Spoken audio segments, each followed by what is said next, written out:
Hey friends, welcome back to Drew Tutorial, and in this video I'm going to show you how to change the driver display in the Skoda Kodiaq. So in order to change this, guys, you want to go ahead and look on your steering, and you should see on the right hand side some buttons right here, right?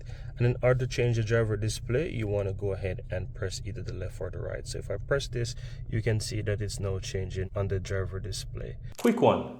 If you're finding this tutorial helpful, my team and I publish simply and easy to understand step-by-step tutorial daily. And I'd really appreciate if you hit that subscribe button to support our channel, and of course so that you'll never miss out when we release videos just like this one every single day.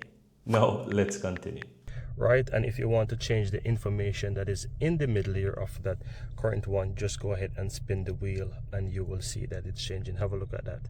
Right, I'm going to zoom in a bit so that you can see. So you can see it's actually changing, right? So that's how you actually change the driver display in the Skoda Kodiaq. Very easy and very simple.